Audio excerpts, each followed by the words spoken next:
Imagine करो दो लोग लड़ाई कर रहे हों लेकिन अचानक दोनों एक ही पल में रुक जाएं। ऐसा ही कुछ होता है जब स्टॉक मार्केट में डोजी कैंडल बनती है। डोजी कैंडल एक खास तरह की कैंडल स्टिक होती है जो मार्केट की अनसर्टेनिटी को दिखाती है। इस कैंडल के ओपन प्राइस और क्लोजिंग प्राइस लगभग दोनों बराबर होते हैं, यानी बायर्स और सेलर्स दोनों ही एक दूसरे को डोमिनेट नहीं कर पाते। इसी वजह से इस कैंडल की बॉडी बहुत ही छोटी होती है और कभी कभी तो दिखती भी नहीं है। लेकिन इस कैंडल में जो सबसे खास चीज होती है वो होती है इसकी शैडो, या जिसे हम बिक्स भी कहते हैं। ये बिक्स ऊपर और नीचे दोनों तरफ होती है और कभी कभी तो बहुत ही लंबी होती है। ऊपर की बिक्स दिखाती है कि बायर्स ने प्राइस को ऊपर ले जाने की कोशिश की और नीचे की बिक्स बताती है कि सेलर्स ने प्राइस को नीचे गिराने की कोशिश की, लेकिन आखिर में दोनों ही प्राइस वहीं पर वापस आए जहां से शुरुआत हुई थी। यानी मार्केट ने ऊपर और नीचे दोनों तरफ जाने की कोशिश की लेकिन कोई दिशा तय नहीं कर पाई। इस कैंडल के बनने पर मार्केट में किसी डायरेक्शन को लेकर कोई क्लियरिटी नहीं होती कि मार्केट कहां जाएगा। ना बायर्स को यकीन होता है कि प्राइस ऊपर जाएगा, ना सेलर्स को भरोसा होता है कि प्राइस नीचे गिरेगा। इसी कंडीशन के कारण इस कैंडल को इनडिसीजन कैंडल भी कहते हैं। लेकिन मार्केट में दो तरह की डोजी कैंडल बनती हैं, ड्रैगन फ्लाई डोजी और ग्रेव स्टोन डोजी।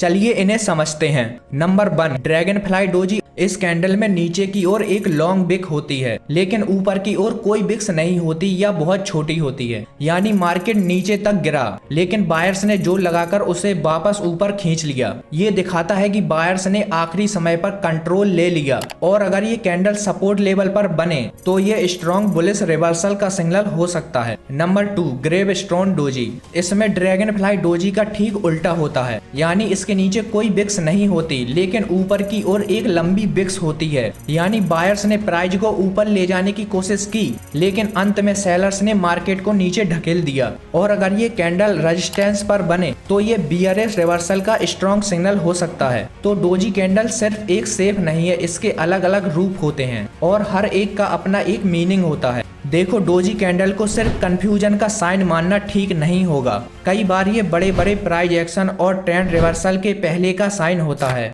यानी तूफान आने से पहले की शांति। अब बात करते हैं सपोर्ट और रेजिस्टेंस की। अगर डोजी कैंडल सपोर्ट पर बनती है तो इसका मतलब होता है कि सेलर्स अब वीक हो चुके हैं और बायर स्ट्रांग होने लगे हैं। वहीं अगर डोजी कैंडल रेजिस्टेंस पर बनती है तो इसका मतलब होता है कि बायर्स कमजोर पड़ चुके हैं और सेलर्स अब एक्टिवेट हो सकते हैं। चलिए इसे एक एग्जाम्पल से समझते हैं। मान लो मार्केट लगातार ऊपर जा रहा है, यानी अप ट्रेंड में है और प्राइस एक रेजिस्टेंस तक पहुंचता है और वहीं डोजी कैंडल बनती है। ये दिखाता है कि बायर्स अब कंफ्यूज हैं या थक चुके हैं। अगर इसके बाद एक स्ट्रॉन्ग बियरिश कैंडल बने और वॉल्यूम भी ज्यादा हो तो ये एक स्ट्रॉन्ग सिग्नल है कि मार्केट अब गिर सकता है। अब उल्टा सिनेरियो देखते हैं।